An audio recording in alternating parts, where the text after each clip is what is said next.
रुद्र की नेत्राग्नि से काम का भस्म होना, रति का विलाप, देवताओं की प्रार्थना से शिव का काम को द्वापर में प्रदुग्न रूप से नूतन शरीर की प्राप्ति के लिए वर देना और रति का शंबर नगर में जाना।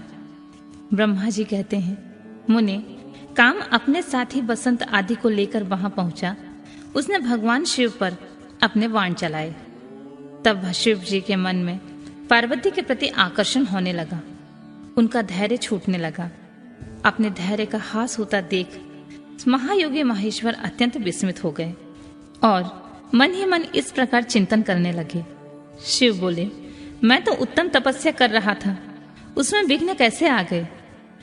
किस कुकर्म ने यहाँ मेरे चित्त में विकार पैदा कर दिया? इस तरह विचार करके सत्पुरुषों के आश्रयदाता महायोगी परमेश्वर शिव शंका युक्त से संपूर्ण दिशाओं की ओर देखने लगे। इसी समय वाम भाग में बाण खींचे हुए काम पर उनकी दृष्टि पड़ी। वह मूढ़चित मदन अपनी शक्ति के घमंड में आकर उन्हें अपना बाण छोड़ना ही चाहता था। नारद इस अवस्था में काम पर दृष्टि पड़ते ही परमात्मा गिरीश को तत्काल रोष चढ़ गया। मुने, उधर आकाश से वाण सहित धनुष लिए खड़े हुए काम ने भगवान शंकर पर अपना अमूत अस्त्र छोड़ दिया, जिसका निवारण करना बहुत कठिन था। परंतु परमात्मा शिव पर वह अमोघ अस्त्र भी मोघ हो गया। कुपित हुए परमेश्वर के पास जाते ही शांत हो गया।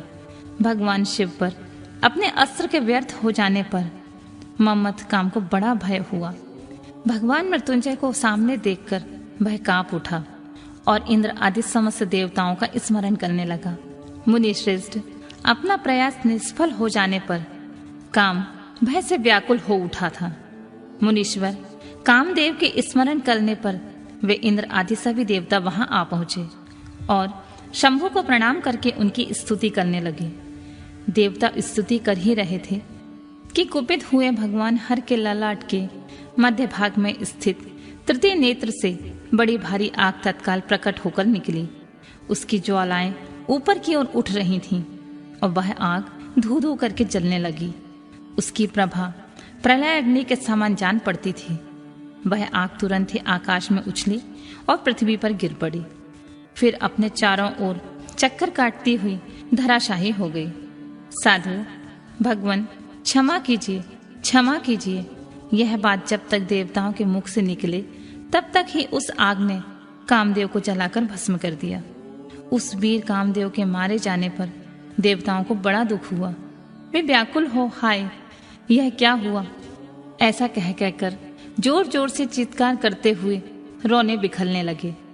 उसी समय विकृत हुई पार्वती का शरीर सफेद पड़ गया। काटो तो खून नहीं। वे सखियों के साथ ले अपने भवन को चली गईं। कामदेव को जल जाने पर रति वहां एक क्षण अचेत पड़ी रही। पति की मृत्यु के दुख में वह इस तरह पड़ी थी मानो मर गई हो। जब थोड़ी देर बाद होश आया तब अत्यंत व्याकुल हो रति उस समय तरह तरह की बातें कहकर विलाप करने लगी। रति बोली, हाय मैं क्या करूं, कहाँ जाऊं? देवताओं ने यह क्या किया? मेरे उद्दंड स्वामी को बुलाकर नष्ट करा दिया। हाय हाय नाथ, स्मरण स्वामी, प्राण प्रिय, हाँ मुझे सुख देने वाले प्रियतम, हाँ प्राणनाथ, यह क्या हो गया? ब्रह्मा जी कहते हैं, नारद, इस प्रकार रोती बिलखती हुई अनेक प्रकार की बातें करती हुई रति हाथ पैर पटकने और अपने सिर के बालों को नोचने लगी। उस समय उसका विलाप सुनकर वहां रहने वाले समस्त वनवासी जीव और वृक्ष आदि स्थावर प्राणी भी बहुत दुखी हो गए। इसी बीच में इंद्र आदि संपूर्ण देवता महादेव जी का स्मरण करते हुए रति को आश्वासन दे इस प्रकार बोले। देवताओं ने कहा, तुम काम के शरीर का थोड़ा सा भस्म लेकर उसे यत्नपूर्वक रखो और भय छोड़ो। हम सबके स्वामी महादेव जी कामदेव को पुनः जीवित कर देंगे और फिर तुम अपने प्रियतम को प्राप्त कर लोगी।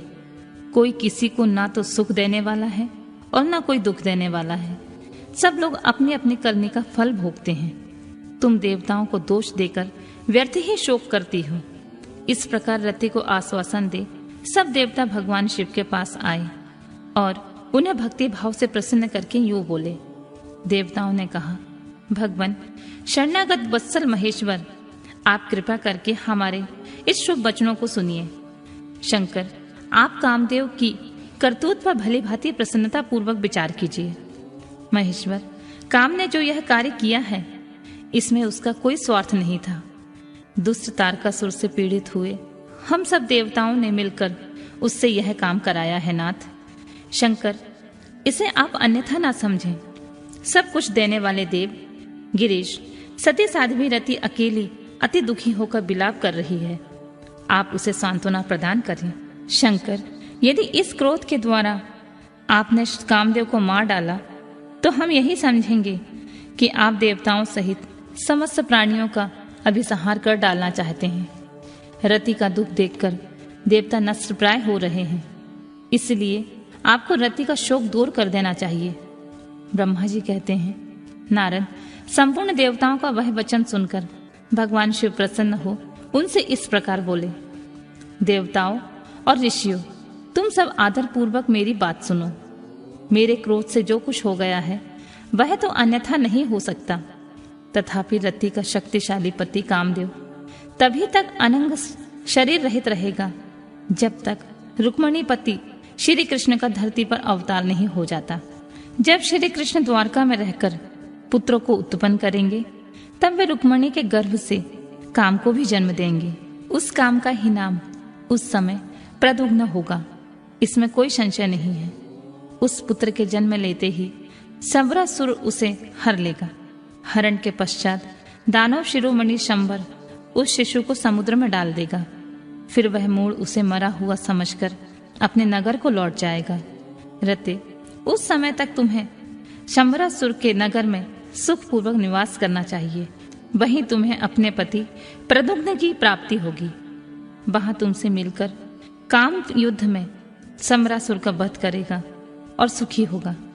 देवताओं, प्रद्युम्न नामधारी काम अपनी कामनी रति को तथा शंबरासुर के धन को लेकर उसके साथ पुनः नगर में जाएगा। मेरा यह कथन सर्वथा सत्य होगा। ब्रह्मा जी कहते हैं, नारद, भगवान शिव की यह बात सुनकर देवताओं के चित्त में कुछ उल्लास हुआ। वे उन्हें प्रणाम करके दोनों हाथ जोड़कर विनीत भाव से बोले। देवताओं ने कहा, देवदेव महादेव करुणा सागर प्रभु, आप कामदेव को शीघ्र जीवन दान दें और रति के प्राणों की रक्षा करें। देवताओं की यह बात सुनकर सबके स्वामी करुणा सागर परमेश्वर शिव पुनः प्रसन्न होकर बोले, देवताओं, मैं बहुत प्रसन्न हूँ। मैं काम को सबके हृदय में जीवित कर दूंगा। वह सदा मेरा गण होकर विहार करेगा। अब अपने स्थान को जाओ, मैं तुम्हारे दुख का सर्वथा नाश करूंगा। ऐसा कहकर रुद्रदेव उस समय स्तुति करने वाले देवताओं के देखते देखते ही अंतर्ध्यान हो गए। देवताओं का विस्मय दूर हो गया और वे सब के सब प्रसन्न हो गए। मुनि तदनंतर रुद्र की बात पर भरोसा करके स्थिर रहने वाले देवता रति को उसका कथन सुनाकर आश्वासन दे अपने अपने स्थान को चले गए। मुनीश्वर, काम पत्नी रति शिव के बताए हुए शंबर नगर को चली गई तथा रुद्रदेव ने जो समय बताया था उसकी प्रतीक्षा करने लगी।